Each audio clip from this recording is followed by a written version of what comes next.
Hello बच्चों, चलिए प्रश्न को पढ़ते हैं और समझते हैं। एक बेलनाकार टेंट का ऊपरी हिस्सा शंक्वाकार है। बेलन का व्यास 24 मीटर तथा शंक्वाकार हिस्से की ऊंचाई 11 मीटर है। यदि शंकु का शीर्ष जमीन से 16 मीटर ऊंचाई पर हो तो टेंट में लगने वाले कैनवास या कपड़े का क्षेत्रफल ज्ञात करो। प्रश्न को हल करने से पहले हम प्रश्न के लिए मुख्य अवधारणा लिख लेते हैं। तो प्रश्न के लिए मुख्य अवधारणा, जिसकी सहायता से इस प्रश्न को हल किया जाएगा।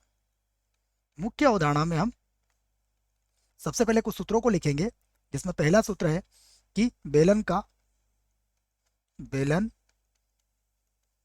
का वक्र पृष्ठीय क्षेत्रफल, वक्र पृष्ठीय क्षेत्रफल, ये याद होना चाहिए आपको। तो बेलन का वक्र पृष्ठीय क्षेत्रफल जो होता है उसका सूत्र मैं लिख देता हूं बच्चों। ये होता है 2 पाई r h, ये बेलन का वक्र पृष्ठीय क्षेत्रफल होता है। उसके बाद शंकु का वक्र पृष्ठीय क्षेत्रफल, वक्र पृष्ठीय क्षेत्रफल, ये भी आपको याद रखना पड़ेगा। ये होता है πr/l, जहाँ l इसकी तिर्यक ऊंचाई होती है। अब जो प्रश्न में दिया है हम उसकी बात करते हैं। तो देखो हमें क्या दिया है, लिख लेते हैं हम। दिया है, ठीक है बच्चों, एक चित्र बनाता हूँ, उसके बाद फिर मैं आपको जो दिया है वो लिखता हूँ। सबसे पहले ये मैंने एक बेलनाकार भाग यहाँ पर बना दिया है। ये एक बेलनाकार भाग हो गया, ठीक है। और क्या कहा गया है कि टेंट का ऊपरी हिस्सा शंक्वाकार है। तो ये मैंने इसके ऊपर क्या कर दिया, एक शंकु बना दिया बच्चों। बन गया शंकु। उसके बाद ये क्या दिया गया हमें, सबसे पहले शंक्वाकार हिस्से की ऊंचाई 11 मीटर है। शंक्वाकार जो हिस्सा है उसकी ऊंचाई कितनी है, 11 मीटर, अर्थात ये हमारी 11 मीटर दी गई है बच्चों। ठीक है, ये कितनी है, 11 मीटर। ठीक है, ये 11 मीटर है। ये प्रश्न में जो कहा गया पहले हम उसे लिख लेते हैं, उसके बाद फिर इधर से उसको हल करते हैं। ठीक है, तो 11 मीटर है ये। यहाँ से लिख देता हूँ 11 मीटर, यहाँ लिख देता हूँ बच्चों, है ना, फिर से 11 मीटर। उसके बाद कहा गया है इसका व्यास, व्यास कितना है, 24। तो ये जो पूरा व्यास है, ये इसका व्यास है 24 मीटर, ये व्यास दिया गया है। और ये कहा गया है कि जमीन से 16 मीटर ऊंचाई पर है इसका शीर्ष। तो यहाँ से ये जमीन है, और ये कितना दिया गया है हमें, 16 मीटर, 16 मीटर। तो यहाँ से आप क्या कर सकते हैं, आप देखिए, मैं सारी बातें यहाँ लिख देता हूँ जो चित्र से आपके समझ में आ जाएगी। सबसे पहले हम बात करेंगे त्रिज्या की। तो शंकु और बेलन दोनों की त्रिज्या बराबर है, इसलिए मैं त्रिज्या को तो r लिख देता हूँ। तो r बराबर क्या हो जाएगा, देखो बेलन का व्यास कितना है, 24। तो 24/2, अर्थात ये हो जाएगी 12 मीटर। ये तो त्रिज्या हो गई आपकी। उसके बाद ऊंचाइयां अलग अलग है। तो बेलन की ऊंचाई,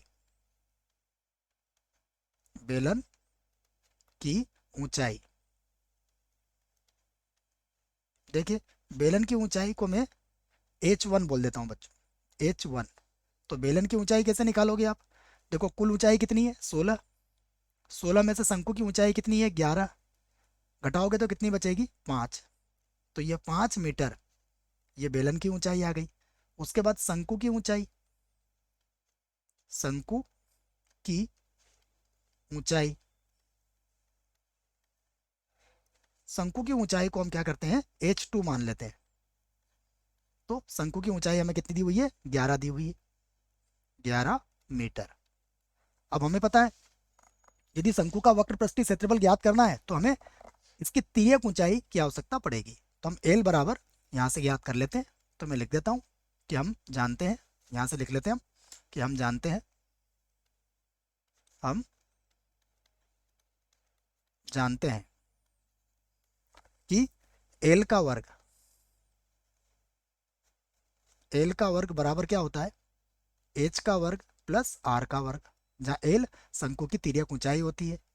तो एल का वर्ग बराबर एच कितना है हमारे पास, देखो एच हमारे पास शंकु के अंदर है, h2 है जो कि कितना है, 11 है। ठीक है, तो यहाँ पर मैं h2 लिख सकता हूँ। तो ये हो जाएगा 11 का वर्ग अर्थात 121। आर कितना है, देखिए आर हमारे पास है 5, सॉरी बच्चों 12 है। आर का मान 12 है, तो 12 का वर्ग कितना हो जाएगा, 120। 44। दोनों को जोड़ लेते हैं हम। तो एल का वर्ग बराबर, देखिए 4 और 1 हो गया 5, 4 और 2 हो गया 6, और ये हो गया 265। तो एल बराबर क्या हो जाएगा, वर्गमूल के अंदर आ जाएगा 265, और ये भी किस में आ जाएगा, ये भी आ जाएगा मीटर में। ठीक है, तो अब लिख लेते हैं हम, जो हमें क्षेत्रफल ज्ञात करना है। ठीक है ना, किसका क्षेत्रफल ज्ञात करना है हमें, कैनवास का। तो कैनवास का क्षेत्रफल यहाँ से लिख देता हूँ मैं, कैनवास, कैनवास का क्षेत्रफल। देखिए कैनवास का जो क्षेत्रफल होगा वो कितना हो जाएगा, ये हो जाएगा सबसे पहले तो जो बेलनाकार भाग है उसका क्षेत्रफल। तो ये क्या होता है, 2 पाई आर एच, 2 पाई आर एच, और एच को मैंने क्या माना है, H1 plus pi R L हो जाएगा। एल का मान हमने ज्ञात कर ही लिया है। अब हम मान रख देते हैं, देखो तो ये हो जाएगा 2, पाई का मान रख देंगे हम 22/7 गुणा आर कितना है हमारे पास 12, और H1 कितना है हमारे पास देख लेते हैं। H1 हमारे पास है, ये जो बेलन की ऊंचाई है ये कितनी है हमारे पास 5 है, तो यहाँ पर लिख देंगे हम 5, और प्लस यहाँ पर हो जाएगा पाई का मान फिर से 22/7, आर का मान किसके बराबर है, आर का मान है हमारे पास 12 के बराबर, आर का मान 12, और एल का मान कितना आया, वर्गमूल 265। ये हमारा एल का मान आया है। यहाँ से हल कर लेते हैं, देखो तो सबसे पहले तो हम क्या करते हैं, 22/7 और 12 इसको कॉमन ले लेते हैं। तो 22/7 और गुणा में 12 है, इसको तो मैंने कॉमन ले लिया। अब 22/7 और 12 कॉमन चला गया, तो 5 का 2 से गुणा करोगे तो यहाँ कितना आएगा 10, प्लस 22/7 और 12 को तो हमने कॉमन ले लिया है 265। 265 का यदि आप वर्गमूल निकालोगे तो ये लगभग होगा 16.27। ठीक है बच्चों, ये मैंने इसका वर्गमूल निकाल दिया है। इसको आगे हल कर लेते हैं।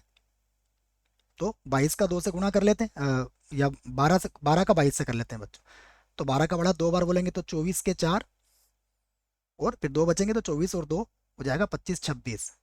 तो ये हो जाएगा 264 में आ जाएगा 7।